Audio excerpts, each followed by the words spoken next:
Aleluia! Sabe, e desde o ano novo eu estou falando sobre isso, a terceira onda. Eu acho que eu vou mandar fazer até uma camisa, a terceira onda. Que é para o pessoal olhar, porque terceira onda, o que é isso? Vem cá que eu vou te explicar. É a terceira onda, e eu quero falar para você sobre a chuva de bênçãos dos últimos tempos. E eu vou falar sobre isso hoje, semana que vem também, porque isso é um assunto que tem que entrar muito fundo no nosso coração, da gente se conscientizar. 2019 é um tempo para Deus intensificar essa chuva de bênçãos, essa onda do Espírito Santo, essa terceira onda. A primeira onda, Pentecostes, Atos capítulo 2, o Espírito Santo se revelando que ele existia, que ele era aquele que vinha para trazer o fluir dos dons, da sobrenaturalidade, do caráter de Cristo em nós e os dons do Espírito Santo sobre nós. A segunda onda, Deus já no século 20, a igreja vai se burocratizando, se tornando algo muito formal. E as pessoas se esqueceram do Espírito Santo, dos dons, da ação do Espírito Santo. O Espírito Santo que dirige, que guia a vida de cada crente e de cada igreja, da igreja. Aí, em 1906, Los Angeles, Azusa Street, uma rua chamada Azusa, Deus vem e derrama do seu Espírito Santo e novamente tem uma espécie de um novo Pentecostes que se espalhou pelo mundo inteiro. Mas a igreja vai se burocratizando, formalizando, se tornando algo muito ritualístico e Deus agora, no final dos tempos, vai começar de novo a trazer um avivamento de jovens, homens, mulheres, curas, libertação, milagres. Mas isso já tem acontecido, só que agora, em 2019, isso vai começar a se intensificar. E você tem que se ver surfando essa onda do Espírito. Amém? Dá uma cotovelada no fígado da pessoa que está do seu lado e diga para ela, vamos surfar essa onda aí, meu irmão. Agora, para entender como é que você vai receber essa chuva de bênçãos, eu tenho que lançar aqui algumas bases. Então, hoje eu vou lançar algumas bases aqui para você entender. E a base começa pelo entendimento de que em Cristo, você e eu, para nós sermos plenamente abençoados, nós temos que entender que em Cristo nós somos livres. 2 Coríntios 3,17 diz, ora, o Senhor é o Espírito, e aonde está o Espírito do Senhor, ali há liberdade. As pessoas trazem esse versículo para um contexto muito exterior. Nós estamos reunidos, então aqui está o Espírito, então onde está o Espírito, aí é a liberdade. Mas você precisa se lembrar que você é casa do Espírito Santo.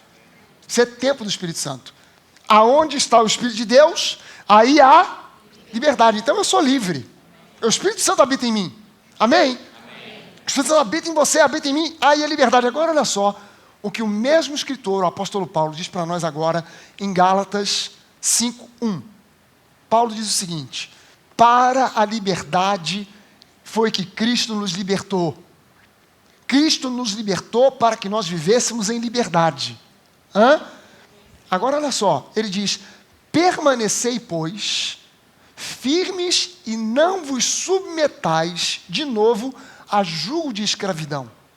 O que o apóstolo Paulo está dizendo?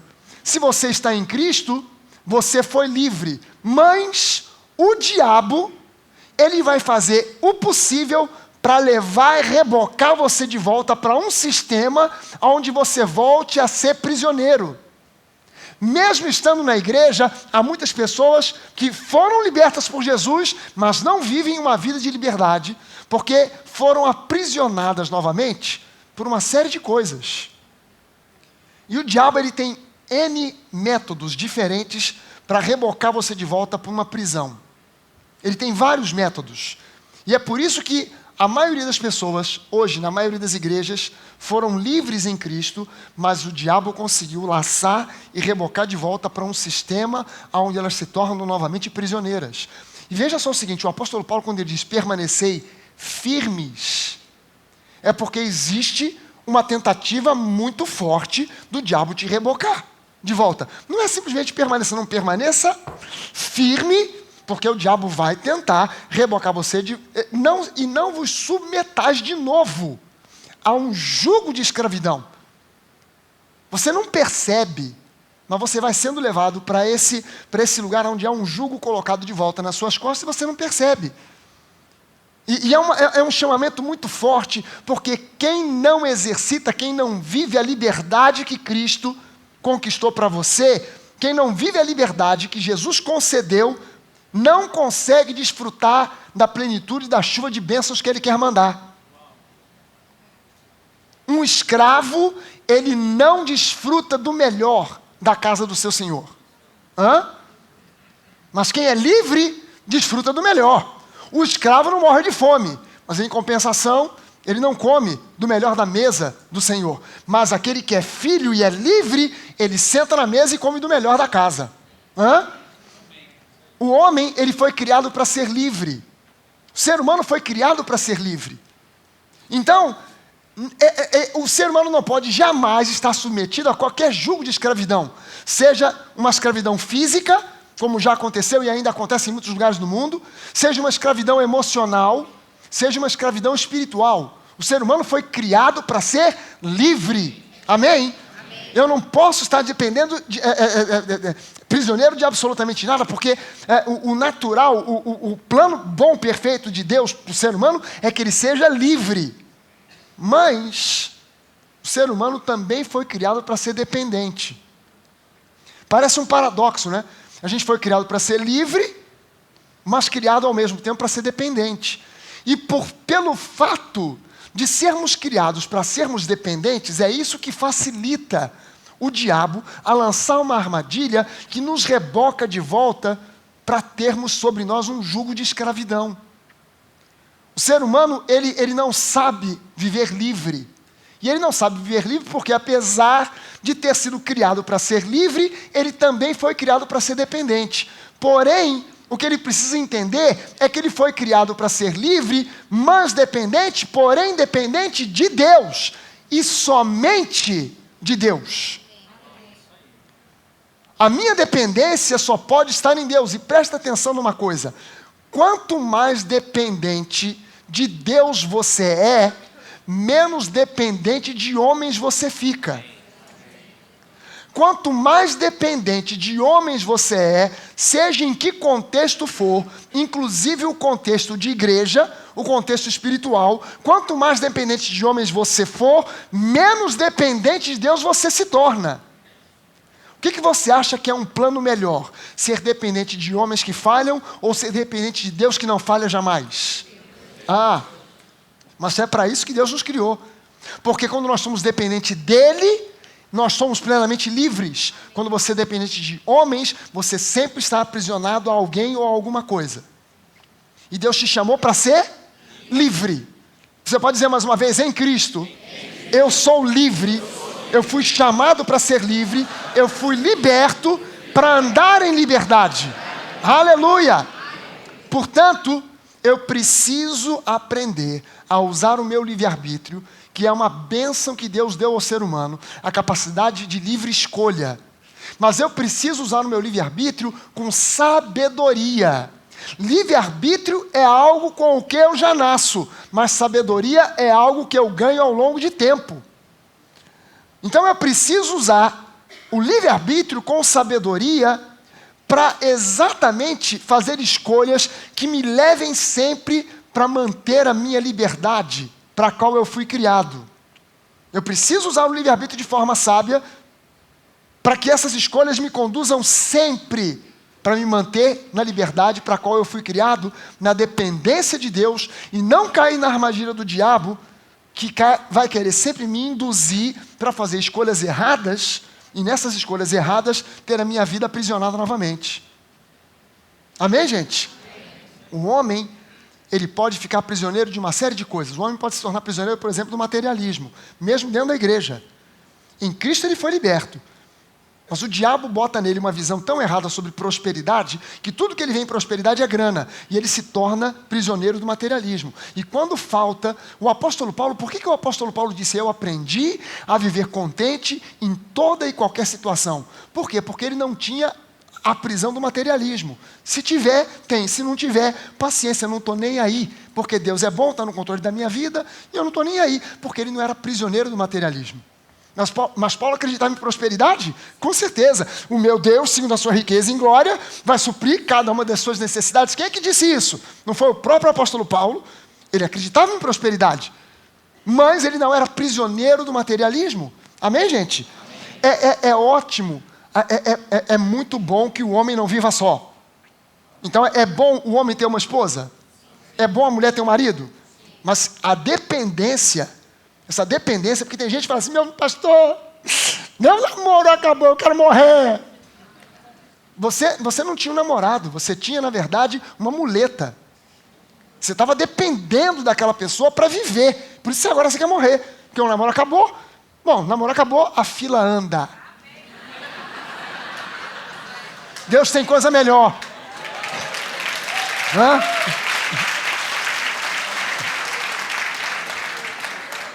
Minha querida, quando o namoro acabar, não diga quero morrer, diga assim, quero saber logo quem é o próximo da fila. Que eu não quero é perder tempo. Enquanto esteve comigo foi uma bênção, não está mais comigo é um traste, então sai para lá. Eu não posso, a minha dependência tem que ser única e exclusivamente de Deus. Amém, gente? Sistema prisional do inferno, e isso aqui é que é o grande problema. É que o sistema prisional do inferno inclui as instituições religiosas. O silêncio que ficou aqui é o mesmo no culto das 5h30, 10h30 da manhã, 9h. Todo mundo, quando eu disse isso aqui, todo mundo. O sistema prisional do diabo inclui as instituições religiosas. Eu não estou dizendo para você que o sistema prisional do diabo inclui a igreja, porque a igreja do Senhor Jesus, contra essa, os portais do inferno não prevalecerão jamais. Mas a instituição religiosa, que você sabe tão bem quanto eu, que tem muita igreja, que tem nome de igreja, parece igreja, tem culto de igreja, mas não é igreja. É só um grêmio, uma associação. O presidente até tem título de pastor, mas o que acontece ali é outra coisa. É um sistema prisional, muitas vezes, onde você tem que dever satisfação para um líder, que tem entrega. Você conta os seus pecados para o líder, que conta para um, que conta para outro, que conta para outro, até chegar no ouvido do pastor. Sabe que isso é um problema na igreja, né? Sabe que 3 pastores resolveram fazer um encontro de confissão. Vamos confessar os nossos pecados aqui uns para os outros. Aí o primeiro falou assim, eu vou confessar para você meu pecado. Meu pecado é o seguinte, eu não posso ver dinheiro. Meu problema é dinheiro.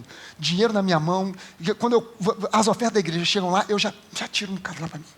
Eu não resisto. Eu estou confessando para vocês aqui. Aí o outro, irmão, vamos orar por você. Então eu vou confessar o meu pecado para você. Meu problema é o seguinte, meu problema é mulher. Eu não consigo. Na igreja, as irmãs pedem para orar, eu já estou ali, é um problema sério. Eu não consigo. E o terceiro, você, pastor, qual é o seu problema? Rapaz, meu problema é a fofoca. Estou doido para já contar para os outros tudo que você me disser.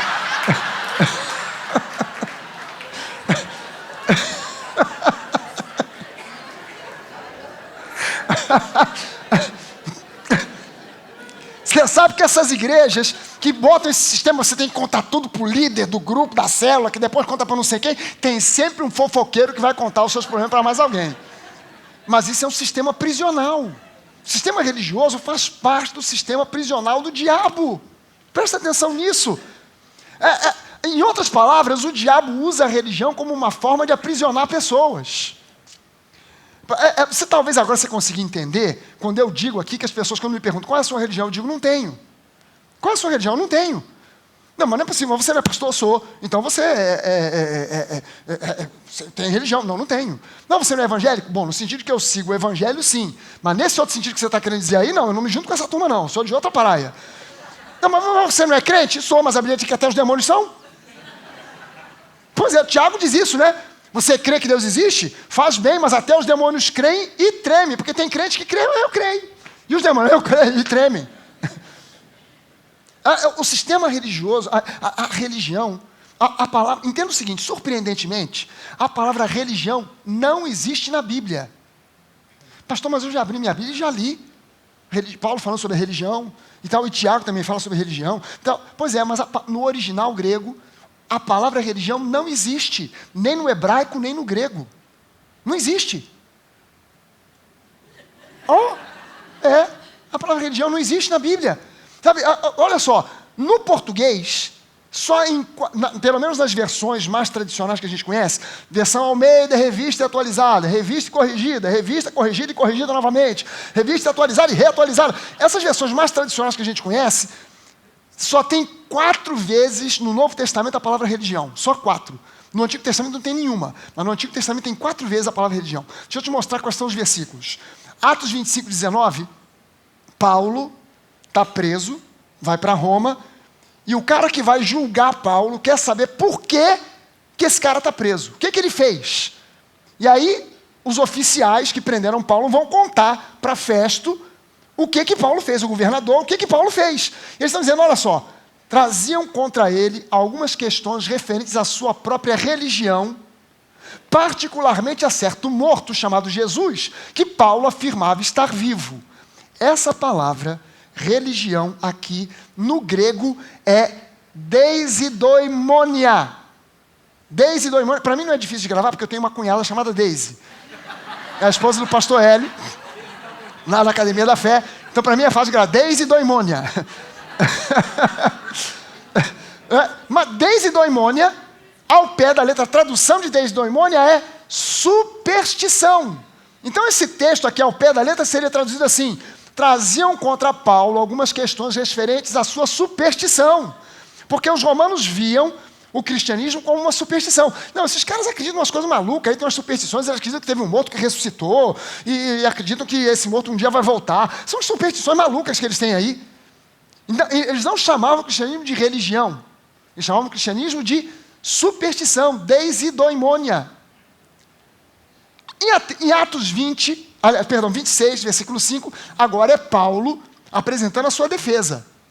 Aí Paulo vai explicar para eles o que era a tal da acusação. Paulo, me explica aí o que é isso. Ele diz, na verdade, eu era conhecido deles, dos judeus, desde o princípio. O que ele estava falando para a festa? Se você for na rua e pegar qualquer judeu e perguntar para eles, vem cá, quem é esse tal de Saulo de Tarso? O cara vai dizer, poxa, esse camarada é um cara importante no judaísmo. Todo mundo conhece. Esse cara estava sendo preparado pelo nosso maior rabino, Gamaliel, para ser o próximo. O cara que, para ser um mestre, esse camarada, mas dizem que ele se converteu a um tal de cristianismo, o cara pirou, então é maluco, todos eles me conhecem, pode perguntar.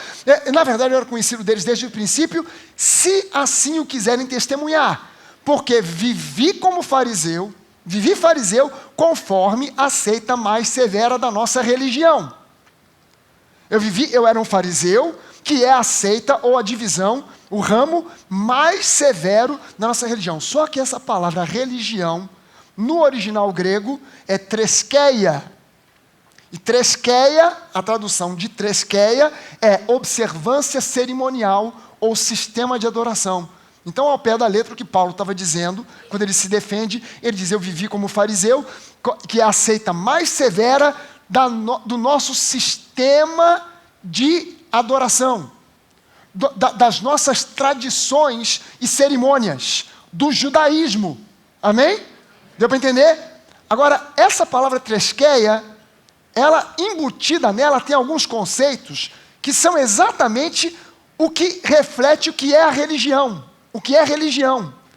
Porque treskeia, que significa observância cerimonial ou sistema de adoração, vem de treskos. Trescos significa a prática cerimonial. Então, olha só, treskeia é a doutrina, trescos é a prática.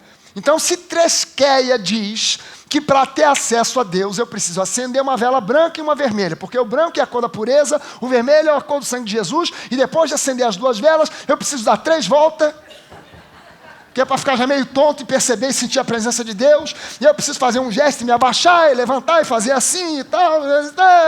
Isso aí, a teoria disso é treskeia. No momento em que eu acendo a vela, 2, 3 voltas e faço isso e aquilo outro, isso é treskos, a prática. Mas treskos também é a pessoa que faz a prática. Ok? Então treskos é a prática e aquele que pratica, o praticante. Aquele que a Bíblia traduz como religioso. Ok? Treskeia, a teoria, treskos, a prática e o praticante. E treskos vem de troeo. E troeo vem de uma outra palavra, treomai. E treomai significa gemer. A raiz de treskeia vem de gemer. Por isso, o religioso geme. Não tem igreja que preconiza isso. Você quer ser abençoado? Tem que gemer. Por quê? Porque sem saber, o cara não tem cultura bíblica para saber disso. Mas no fundo ele sabe que religião, para ser eficaz, tem que ter gemido, tem que ter sofrimento. Porque tresqueia, na sua origem, na sua raiz, vem de treomai, que significa gemer. Mas treomai tem a ver com troel. O que é troel? Aí é que dá ruim para valer. Troel, que é a raiz de tresqueia, a tradução é dificuldade, transtorno, causar medo, assustar, aterrorizar. Alguma coisa que causa medo e aterroriza. Toda religião tem um componente qualquer que gera medo. Já reparou isso? Toda religião tem. O católico tem lá a ameaça do inferno e tal, e a pessoa fica com medo. Mas o evangélico também. Porque o evangélico, quando vai falar, não, olha, porque Jesus volta, eu vou, você fica. Não, porque o pecado você vai morrer, tem maldição na sua vida. Toda religião tem um componente que provoca medo. Eu me lembro que quando eu era criança, a minha mãe não era de ficar indo à igreja toda hora, para assistir missas e não sei o que e tal, não ia. Mas de vez em quando, eu morava na Tijuca, e de vez em quando a gente saía de casa, morava na Conde de Bonfim, e ela passava em frente a uma igreja, e de vez em quando ela entrava. É uma igreja que tem em frente ao Tijuca Tênis Clube. É uma igreja chamada Sagrados Corações, uma coisa assim. Eu nunca sei se é no plural ou se é no singular. Sagrado Coração ou Sagrados Corações. Mas é no plural, né, Mônica? Sagrados Corações. De vez em quando ela entrava. Quando ela entrava ali, eu estava junto com ela, aquilo para mim era um tormento. Porque quando ela entrava, na esquerda, tinha uma imagem na parede de um Cristo crucificado em tamanho natural, com uma cara. Uma coisa assim. Eu olhava para aquilo, eu tinha pavor. E a minha mãe sempre ia pela esquerda. O terror. E eu de noite, às vezes, eu tinha terror noturno, eu acordava de madrugada, e eu tinha a certeza absoluta, eu queria sair da cama, fugir da minha cama para ir para a cama da minha mãe, mas eu tinha medo de sair porque eu tinha certeza que aquele Cristo estava debaixo da minha cama, e se eu botasse o pé, ele ia agarrar o meu pé. Eu ficava encolhido ali, morrendo de medo em cima da cama. Porque a religião provoca medo. Provoca sempre medo. A religião provoca medo. Tiago 1, 26 e 27 usa essa mesma palavra tresqueia. Usa essa mesma palavra. Tiago diz o seguinte: se alguém supõe ser religioso, trescos, ou seja, praticante de ritos cerimoniais, com o objetivo de alcançar a Deus, deixando de resfriar a língua, antes enganando o próprio coração, a sua religião, a sua tresqueia, o seu sistema, a sua observância observância cerimonial, baseada em medo e em temor, é vã. Deu ruim demais. Agora olha só como é que ele continua dizendo agora no versículo 27.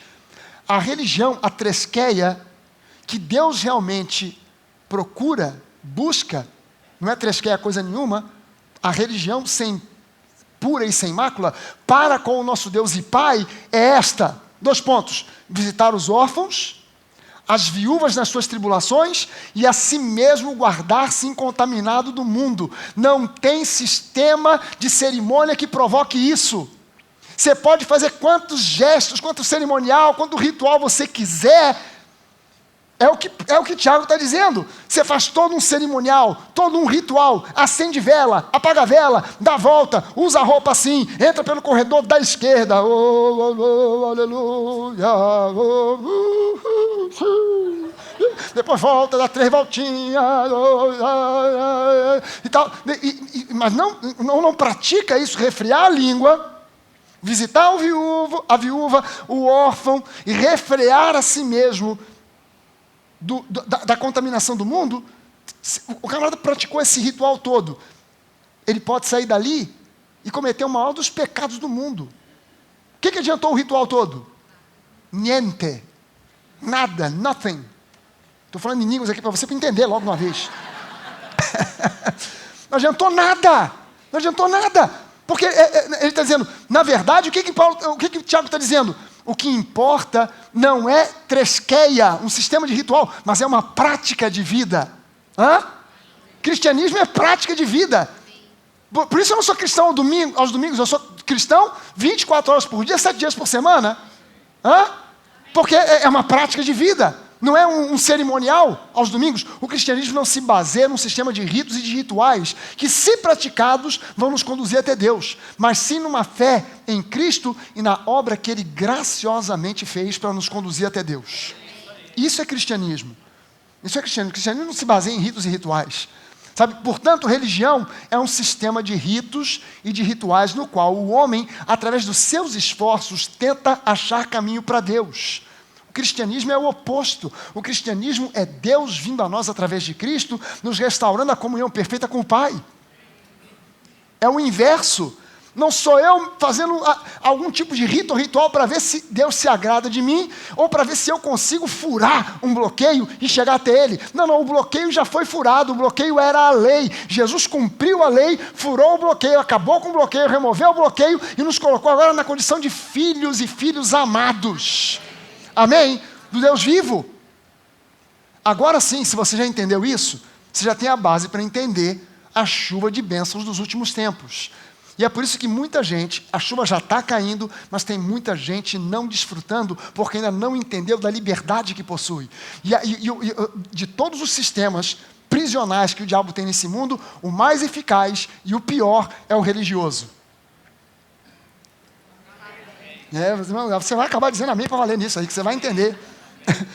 De todos os sistemas prisionais que o diabo tem, o pior e mais eficaz é exatamente o sistema religioso. Zacarias 10:1 diz o seguinte: pedi ao Senhor chuva nos tempos das chuvas serôdias. A chuva serôdia, o termo serôdia significa tardio.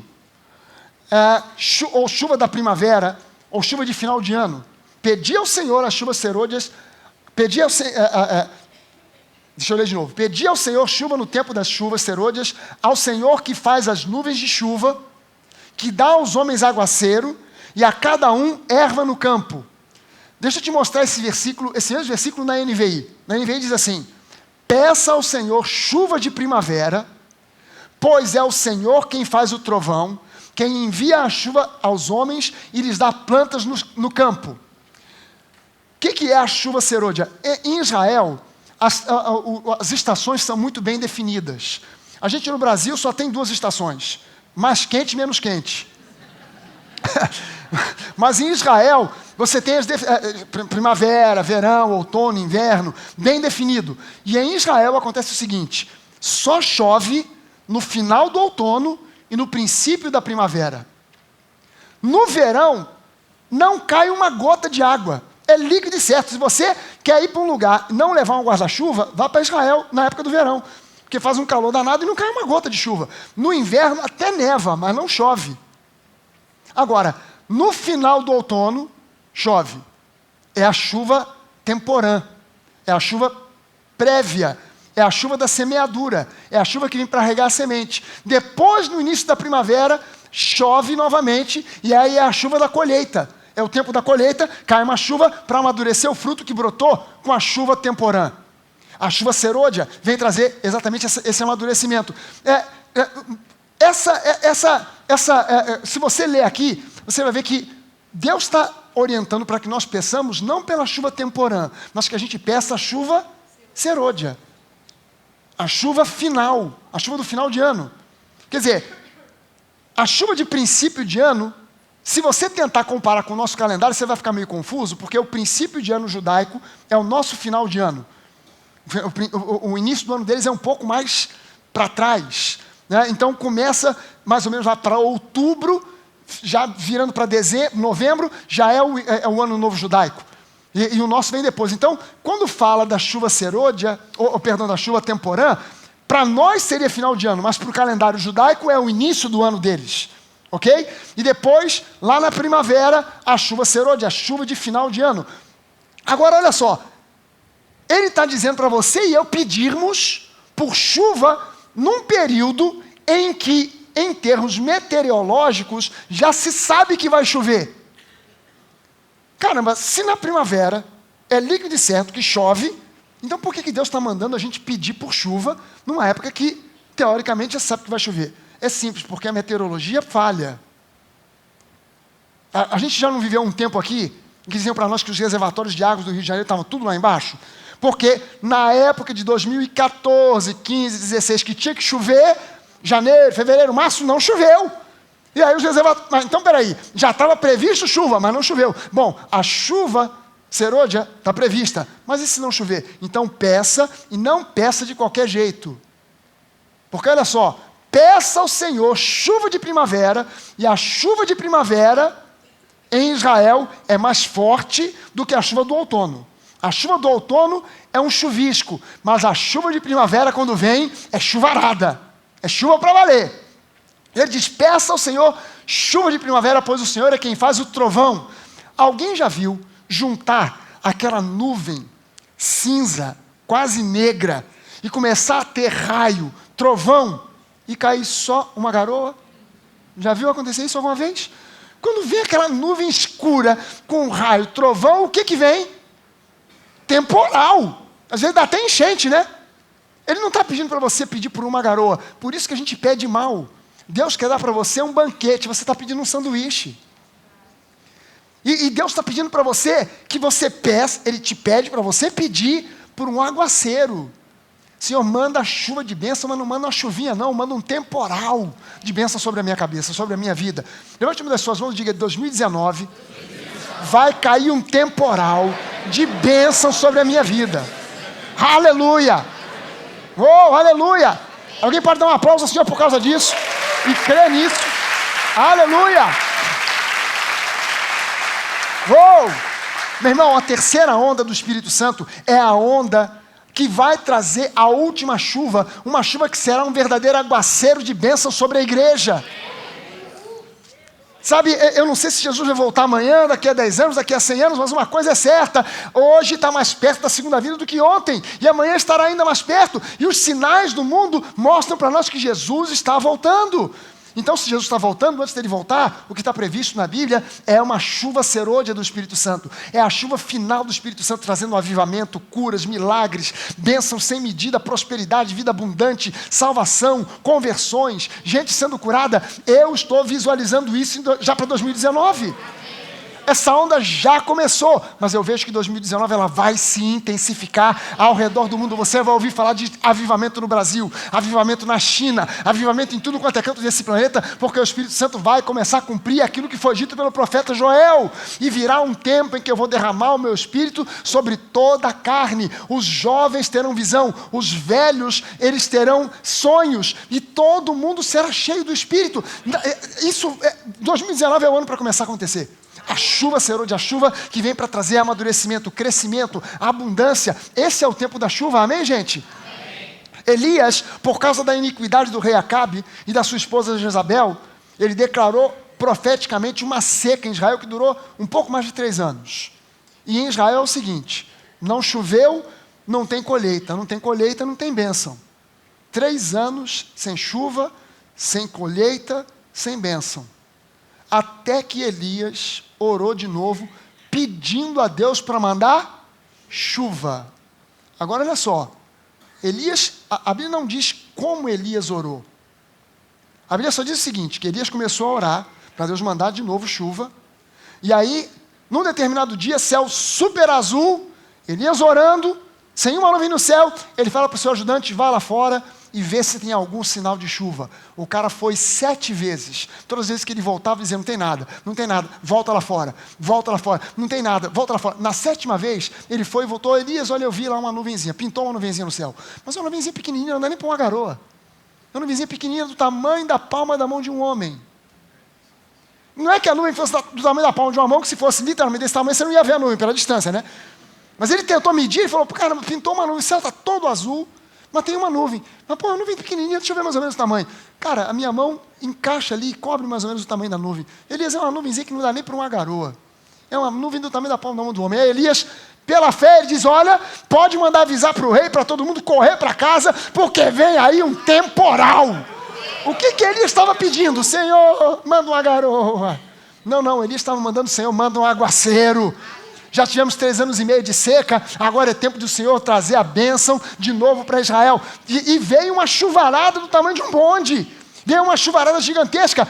Quando eu olho para aquilo que Deus já fez na Nova, no Rio de Janeiro, no Brasil, para mim ainda é uma nuvem do tamanho da palma de um homem, da mão de um homem.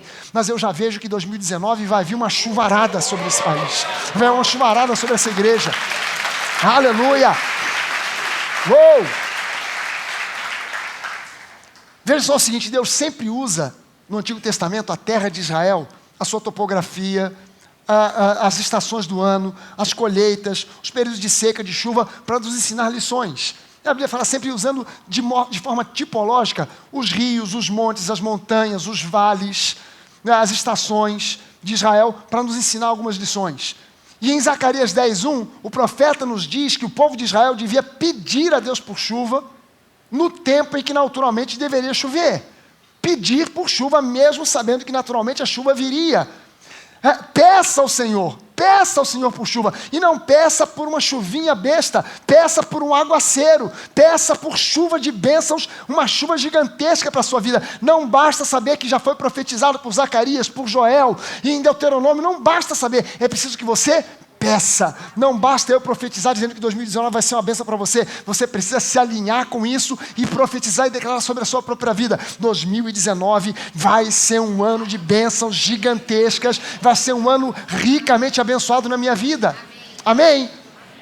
A primeira citação da chuva de primavera, ou a chuva serôdia, a chuva tardia, está em Deuteronômio 11, 14 e 15. Olha só o que diz aqui Deuteronômio. Eu vou ler uns versículos antes, para você pegar o contexto. Ele começa dizendo o seguinte: porque a terra, Deuteronômio, lembre-se que agora é Moisés, Josué, a transição de Moisés para Josué, falando ao povo sobre a terra de Canaã. Eles passaram 40 anos andando no deserto e passaram 400 anos como escravos no Egito. Ok? Agora olha só o que Deus diz para o povo: porque a terra que vocês passam a possuir, Canaã, não é como a terra do Egito, de onde vocês saíram, em que vocês semeavam a sua semente e com os pés a regavam como a uma horta. Que papo é esse de regar a terra com os pés? A situação é o seguinte: o Egito é um baita deserto, que só tem uma tripa cortando a terra do Egito, que é o rio Nilo. É a única fonte de água no Egito até hoje. O Egito importa água de outros lugares, porque a única fonte de água que eles têm é o rio Nilo. Então, naquela época, as pessoas que plantavam, os semeadores, eles normalmente moravam próximo do rio Nilo. E eles faziam canaletas. Ia até a beira do rio e fazia perpendicular ao rio, cavava uma canaleta para a água correr do rio até a sua horta. Mas como a terra do Egito é plana, não tem montes, não tem caimento, então a água não tinha como correr, porque naquele tempo não tinha bomba elétrica. Então qual é o recurso que eles inventaram? É o sistema de irrigação mais primitivo e o menos eficaz que existe. O rio está aqui, cava uma canaleta na perpendicular, bota uma roda. Porque já que a terra é plana, não é descaída e a água não vai cair pelo efeito da gravidade, tinha que ter um mecanismo para levar a água pela canaleta até a horta.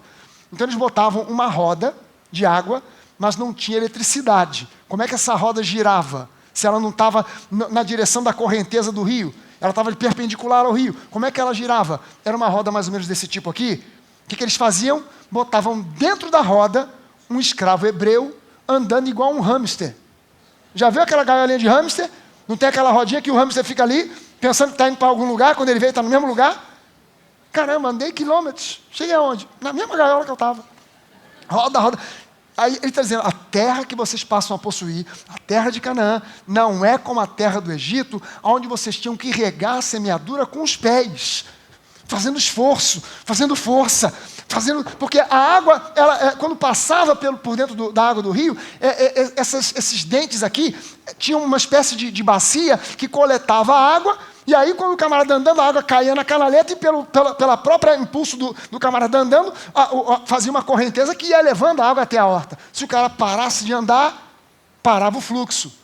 O camarada cansou, vinha o Senhor e pá, chicote nas costas do sujeito, porque tem que mandar água para a horta. A terra que vocês passam a possuir não é como a terra do Egito, onde vocês tinham que regar a sua horta com os pés. E ele diz agora: a terra que você passa a possuir agora é terra de montes e de vales, e da chuva dos céus você beberá as águas. Da chuva do céu, não mais pelo esforço de andar na roda, mas agora graciosamente pela chuva que cai. Cara, Bota na sua cabeça o seguinte: esse esforço para fazer essa roda andar é um esforço de escravos. Mas quem sai da escravidão simplesmente descansa no fato de que o seu Senhor vai mandar chuva. Eu não tenho mais que andar na roda. Meu irmão, dá uma cotovelada no fígado da pessoa que está do seu lado e espera: sai dessa roda, meu irmão. Quem te convida para entrar na roda é música de axé. Entra na roda, entra na roda. Sai dessa roda. Sai dessa roda.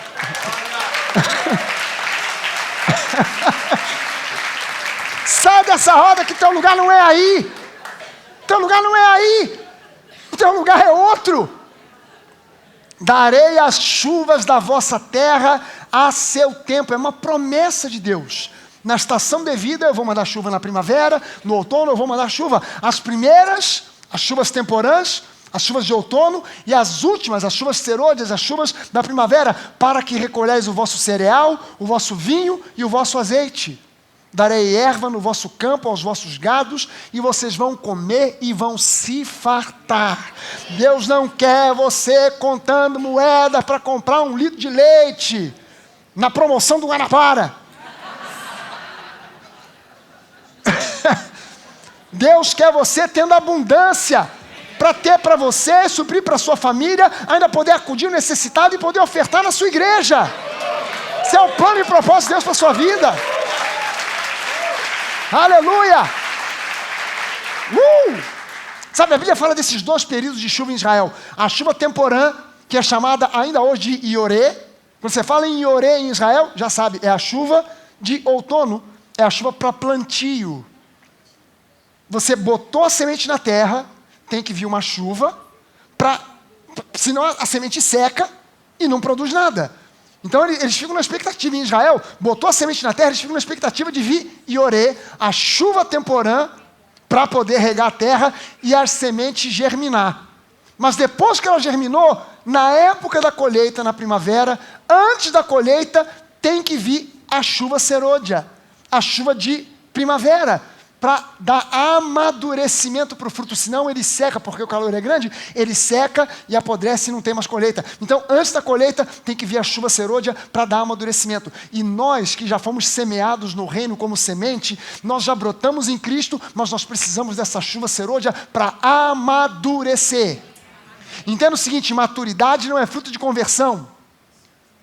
Maturidade é fruto de sentar para ouvir a genuína, pura e descontaminada palavra de Deus. Jesus te liberta, mas o que te mantém livre é a palavra.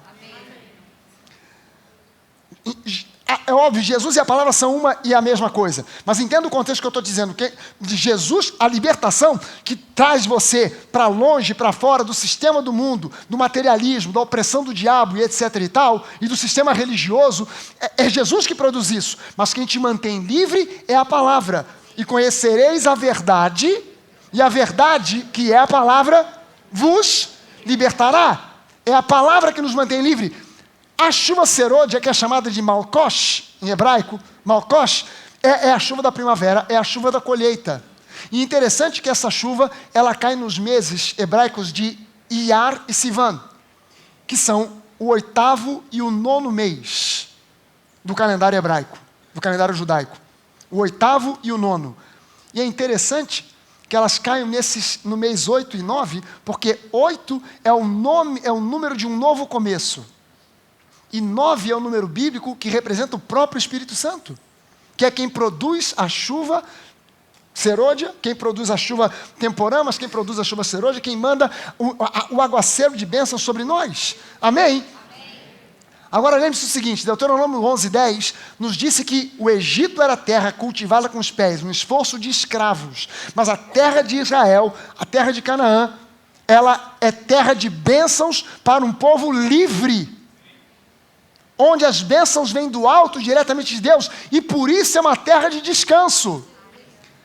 Você está entendendo agora por que Canaã, a nossa Canaã espiritual, ou seja, a vida no reino que Deus nos proporciona, por que é uma vida de descanso? Não é uma vida de moleza, mas é uma vida de descanso. Porque, na verdade, o descanso, o que é o descanso que a Bíblia nos convida a entrar? A Canaã espiritual é uma confiança inabalável de que Deus não nos trouxe para o seu reino para a gente morrer ou ficar sem provisão. Isso era a queixa do povo de Israel que saiu do Egito, da escravidão. Deus nos trouxe para esse deserto para morrer. Você acha que Deus tirou o povo de lá para morrer? Não, Deus tirou aquele povo para ir para Canaã. Por que eles não foram para Canaã? Aquela geração, por causa da incredulidade. Por causa da incredulidade. Não entraram no descanso. Saíram escravos e permaneceram no esforço de andar no deserto. E mesmo no deserto, Deus proporcionou a eles que eles não precisavam nem plantar, nem colher, porque Deus mandava todo dia maná. Faltava água, era só bater numa rocha e sair água. Caramba, que vida é essa, hein? Não tinha que pagar conta de água, não tinha que fazer compra de supermercado. No descanso, cara. Comida na porta todo dia. Maná. Não, mas eu não quero mais maná, não. Eu quero carne. Codorniz à vontade. Vai comer codorniz. Rapaz, não, mas agora eu não quero mais água, não quero suco de uva. Deus ia mandar uma fonte lá de suco de uva, sei lá. Não mandou porque não pediram. Vocês pedem e não recebem, por quê? Você não recebe por quê? Porque não pedem. Até agora vocês não pediram nada, então não vai receber. Se tivesse mesmo pedido água, tivesse pedido suco de uva, Deus mandava suco de uva. Mas pediram água, Deus deu água. Você está entendendo que Deus quer te dar um banquete, você está orando e pedindo um sanduíche? Você não tem que pedir uma chuvinha, você tem que pedir um aguaceiro. Hã? Descanso é uma confiança inabalável de que Deus não nos trouxe para o seu reino para morrermos ou ficarmos sem provisão, mas nos trouxe para um lugar onde, apesar das lutas, Ele supre e suprirá todas as nossas necessidades. É uma postura de fé, é uma declaração de fé constante, diária, principalmente quando eu olho para as circunstâncias. Não adianta você ficar descrevendo as suas circunstâncias, nem para Deus, nem para mim. Pastor, mas eu estou no vermelho, o senhor não disse que Deus promete prosperidade. Para de gemer, porque gemer é da religiosidade. Gemer é troeu, para com esse troeu. Para de gemer, para com essa tresqueia. Para com isso. Entra na dimensão do teu pai. E ao invés de gemer, começa a confessar aquilo que Deus já prometeu para você. Começa a crer naquilo que Deus já prometeu. Começa a crer que aquilo que Ele prometeu é a realidade. Portanto, descanso é um outro aparente paradoxo. O que é descanso? É um exercício. É o exercício da fé. Quando eu entro no descanso é quando eu me exercito. Que exercício é esse que eu tenho que fazer para descansar? O exercício da fé.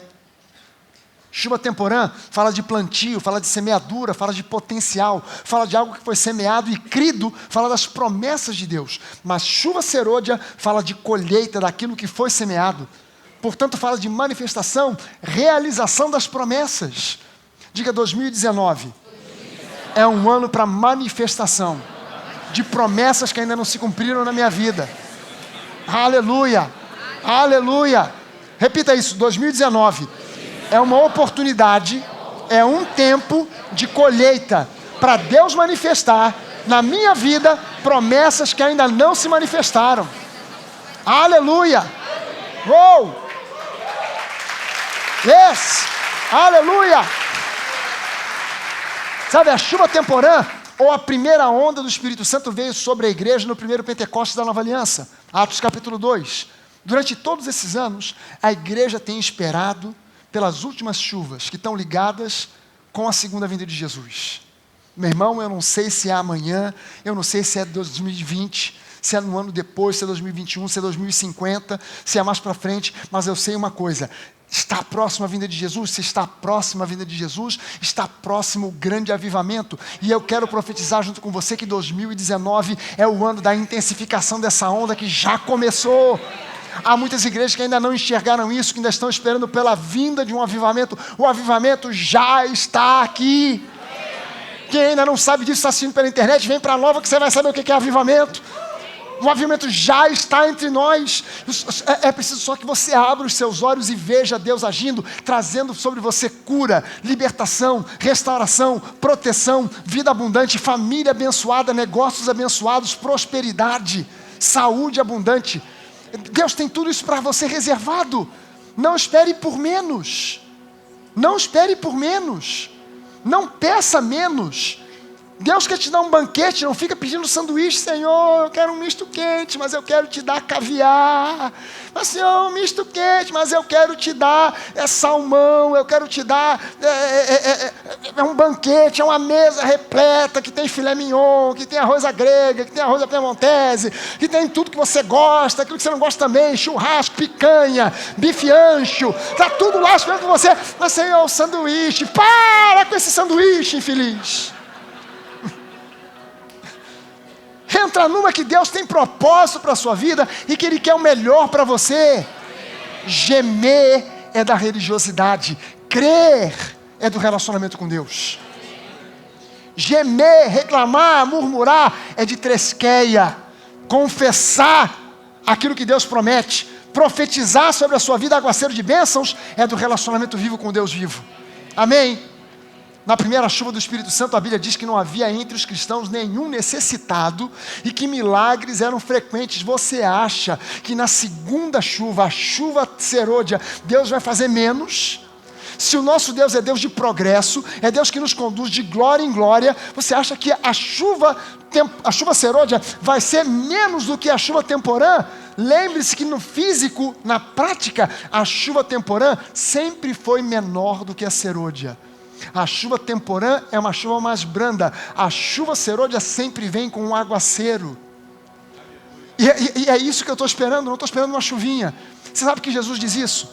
Vocês não recebem porque não pedem. E quando pedem, ainda pedem mal. Olha só a observação que Jesus está fazendo. Quando você pedir, não fique com medo ou com pena, dizendo: ah, Deus, eu sei, meu Pai, eu não quero abusar. Não, meu Pai, manda o sanduíche. Para com esse sanduíche. Esquece esse sanduíche. E começa a pensar no banquete que Deus tem para você. Começa a crer nisso, começa a declarar isso. Começa a declarar isso. Agora, entenda isso, não basta estar profetizado, não basta estar escrito na Bíblia, é preciso que o povo de Deus peça. Peça ao Senhor da chuva que mande chuva. Peça ao Senhor da chuva que mande chuva. Interessante que nesse texto de Zacarias, peça ao Senhor da chuva que mande chuva. Essa segunda palavra chuva no hebraico é Geshem. E Geshem é um aguaceiro. É chuva para valer, daquela de causar enchente. Não é uma chuvinha qualquer.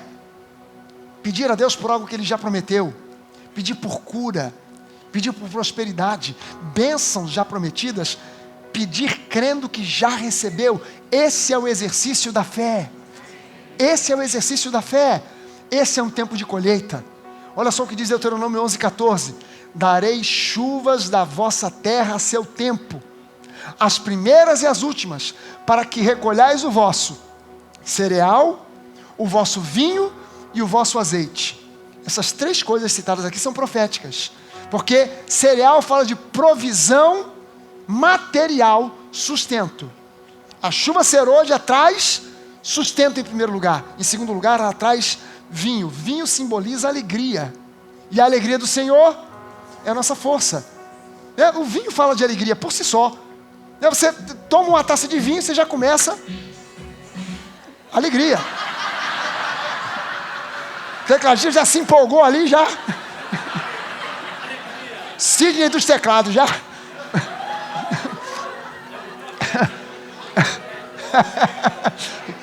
Acho que ele bebeu um gole de vinho aí qualquer. Você faz um jantar na sua casa, chega alguém de cara amarrada, dá logo uma taça de vinho para a pessoa e já bebe. Não, mas eu não bebo. Bebe. Chegou com essa cara amarrada, chamei aqui pra gente se alegrar. Ah, mas eu não quero beber. Vai beber, bebe tudo num gole só, vai lá. Porque quando você bebe o vinho, sempre produz alegria. Mas o vinho também simboliza o sangue de Jesus. E o sangue de Jesus fala de salvação, fala de cura e fala de proteção. Proteção. Diga 2019. Eu já repreendo acidentes, violência, todos os males que vêm contra a minha vida, eu já repreendo, porque o sangue de Jesus me protege. Aleluia. Por que o sangue protege? Lá no Egito, na última praga, Deus deu uma ordem para o povo: pintem as portas das casas de vocês com o sangue de um cordeiro. Quando o anjo da morte vier e ele vir o sangue, ele vai passar por cima. Por isso a festa da Páscoa no inglês se chama Passover. Passar over, por cima. A gente chama simplesmente de Páscoa, mas é Passover. Ou seja, quando o demônio vem para você a 200 por hora, não dá nem tempo dele frear. O que ele faz? Passa por cima. Por quê? Porque quando ele olha para você, ele vê o sangue de Jesus. Ele vê o sangue de Jesus. Ele vê o sangue de Jesus. Aleluia! E ele fala de colheita de azeite, que é símbolo do próprio Espírito Santo. E azeite fala de unção. Não é unção, outros não são. Não é isso. Unção, na verdade, na realidade, unção, literalmente significa untar. Ungir é untar. Eu consultei hoje pela manhã e me disseram que ainda se faz isso. Para fazer bolo, você tem que pegar a forma e untar a forma com manteiga, né? Tem que untar, tem que ungir a forma com manteiga. Aliás, a manteiga saiu da prisão, né? A manteiga estava aprisionada. Não pode comer manteiga, que manteiga mata. Tem que comer margarina. Passei 30 anos comendo margarina.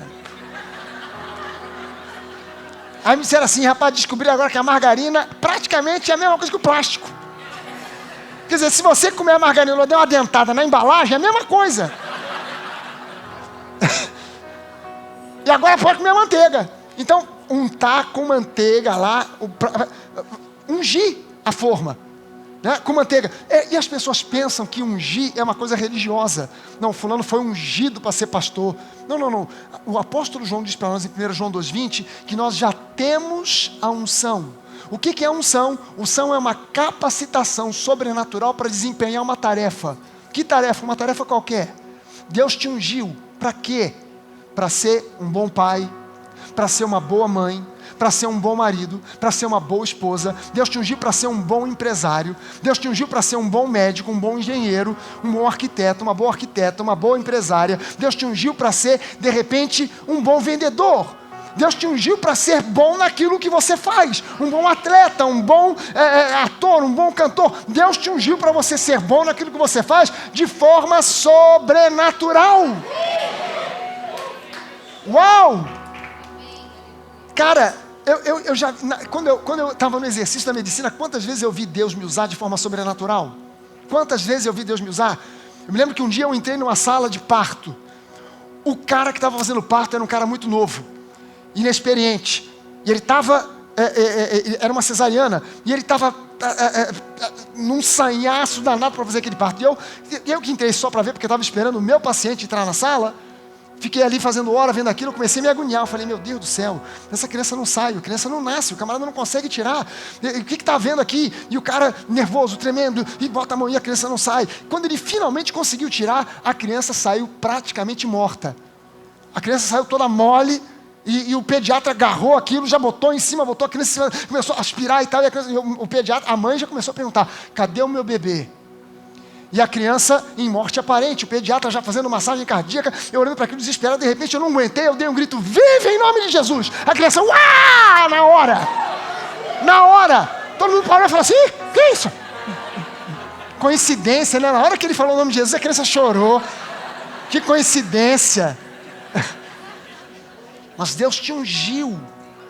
Sabe, tem um engenheiro aqui na igreja que ele trabalha na Petrobras, e um dia, há muitos anos atrás, tinha uma dessas unidades da Petrobras, não sei se era uma plataforma, não lembro o que era, porque o negócio estava pegando fogo e ninguém sabia como resolver o problema. Ninguém sabia. Estava uma encrenca danada, e ele nessa época não era engenheiro. Aí ele começou a orar e pedir: Senhor, ele era simplesmente ainda um oficial do bombeiro, da equipe que apaga fogo. Ninguém sabia como resolver aquela parada. Ele começou: Deus, me revela o que eu faço. Você sabe que o Espírito Santo falou para ele assim: vai naquele escritório assim assado. Ele foi lá no prédio, entrou no escritório. O Espírito Santo falou: vai naquele armário. Ele foi no armário. Abre aquela gaveta. Ele abriu a gaveta, pega aquela ficha. Quando ele abriu, estava tudo ali.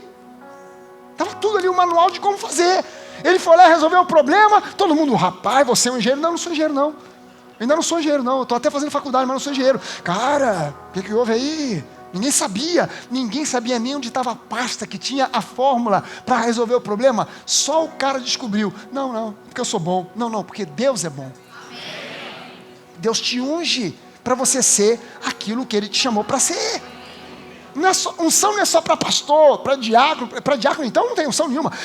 Não é para essa turma. Unção não é uma coisa religiosa, unção é uma capacitação para nós fazermos aquilo que Deus nos chama para fazer. Amém? O Senhor é bom e a sua misericórdia dura para sempre. Vamos ficar de pé? Aleluia.